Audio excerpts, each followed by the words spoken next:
జై తెలంగాణ. అందరికీ నమస్కారం. ఎన్నడూ ఏ కర్మానికి ఏం పాపం చేసుకున్నామో తెలియదు తెలంగాణ బిడ్డలుగా, కానీ బతికేది జీవనం కొనసాగించేదేమో తెలంగాణ ప్రజల ఆశీస్సులతోటి, తెలంగాణ ప్రజలు వేస్తున్నటువంటి భిక్షంతో రేవంత్ రెడ్డి. కానీ ఆయనకు మాత్రం ఐటీ అంటే ఏపీ సీఎం చంద్రబాబు యాదికి వస్తాడట, ఆరోగ్యశ్రీ అంటే రాయలసీమ నాయకుడు కాంగ్రెస్ పార్టీ ముఖ్యమంత్రి రాజశేఖర రెడ్డి గుర్తుకొస్తాడట, 2 రూపాయల కిలో బియ్యం అంటే ఎన్టీఆర్ గుర్తుకొస్తాడట. ఎందుకు నీ గుర్తుకొస్తాడో కూడా చెప్తాను. నువ్వు బూట్లు నాకేదే వాళ్ళవి, వాళ్ళ బూట్లు నాకుతేనే నీ బతుకు. తెలంగాణ మీద ప్రేమతోటో, తెలంగాణ ప్రజలకు మేలు చేద్దానో, లేకపోతే తెలంగాణ రాష్ట్రాన్ని అభివృద్ధి చేయాలని ఆకాంక్షతో నాయకుని కాలే నువ్వు.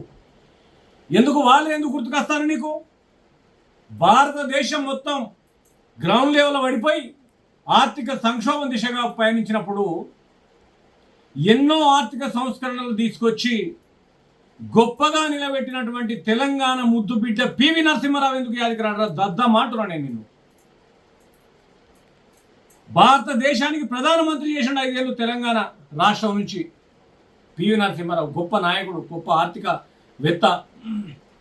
అసలే రాదు అనుకున్న తెలంగాణను 2 జాతీయ పార్టీల మెడలు వాయించి సాధించినటువంటి కేసీఆర్ గారు ఎందుకు యాదికి రారు అంటున్నా. ప్రపంచాన్ని ఆకర్షించే స్థాయిలో రైతు బంధు, రైతు బీమా లాంటి పథకాలను ప్రవేశపెట్టి, భారతదేశంలో ఎక్కడ లేని పథకాలను ప్రవేశపెట్టి ఐక్యరాజ్యసమితి మన్నలో పొందిన తెలంగాణ రాష్ట్రానికి ముఖ్యమంత్రిగా పనిచేసినటువంటి కేసీఆర్ గారు ఎందుకు యాదికి రాలేదు అంటున్నా నేను.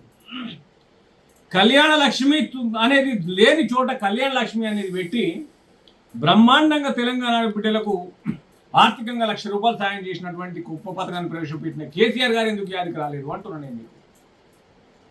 భారతదేశంలో ఎక్కడ లేనటువంటి రకంగా 24 గంటల ఉచిత కరెంటు రైతులకు అందించినటువంటి గొప్ప నాయకుడు కేసీఆర్ గారు ఎందుకు యాదికి రాలేదు అంటున్నా నేను.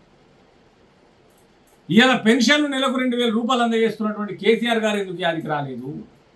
ప్రపంచాన్ని ఆకర్షించి ఎన్నో పరిశ్రమలు హైదరాబాద్కు తరలించినటువంటి గొప్ప నాయకత్వం కేసీఆర్ గారిది ఎందుకు గుర్తుకు రాలేదు అంటున్నా నేను. ఇవేవి గుర్తుకు రావు. తెలంగాణ పేరు ప్రతిష్టలను నాశనం చేయడం కోసమే నువ్వు ముఖ్యమంత్రి అయినవు. నీ వల్ల ఏదైతే అగ్రభాగానికి చేరుకున్నటువంటి తెలంగాణ రాష్ట్రం వీళ్ళు అట్టడుక్కుపోతా ఉన్నది. ఇవాళ నీకు వాళ్ళే గొప్ప కనబడతారు.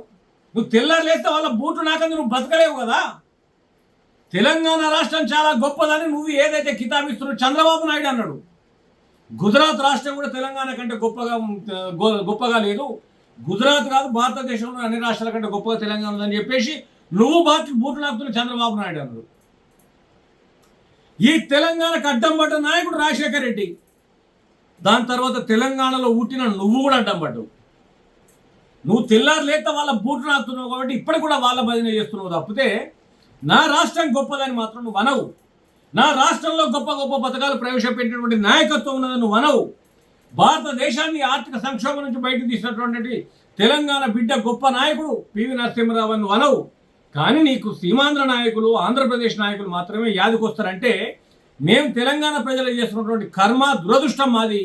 ఇవాళ నిన్ను ముందర పెట్టుకొని నీ చేత ఈ రాష్ట్రం పరువు తీసుకున్నటువంటి పరిస్థితి రావడాన్ని ఇంతకంటే బ్లాక్ డే ఇంకోటి మరొకటి ఉండదని చెప్పేసి మేము భావిస్తూ ఉన్నాం. ఇకనైనా సిగ్గు తెచ్చుకోను. ఒక తెలంగాణ రాష్ట్రానికి ముఖ్యమంత్రిగా ఉన్నావు.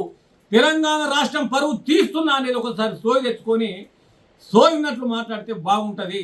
ఎందుకంటే తెలంగాణ రాష్ట్రంలో ప్రవేశపెట్టినటువంటి పథకాలు ఇవాళ భారతదేశంలోని రాష్ట్రాలు అనుసరించి అక్కడ ప్రవేశపెట్టుకున్నటువంటి గొప్ప చరిత్ర, ప్రపంచంలోనే గొప్ప ప్రాజెక్టు కట్టినటువంటి పేరు ప్రఖ్యాతులు తెలంగాణ రాష్ట్రానికి కేసీఆర్ గారికి వచ్చినాయి. వాటినన్నింటినీ నిర్వీర్యం చేసేటువంటి దుర్మార్గపు పాలన అనేది. నీ దుర్మార్గపు పాలన, నీ దుర్మార్గపు మాటలు తెలంగాణను అవమానిస్తున్నాయని తెలియజేసుకుంటా ఉన్నాం. ఇకనైనా నీ పద్ధతి మార్చుకుంటే బాగుంటుందని చెప్పేసి హెచ్చరిస్తా ఉన్నాం.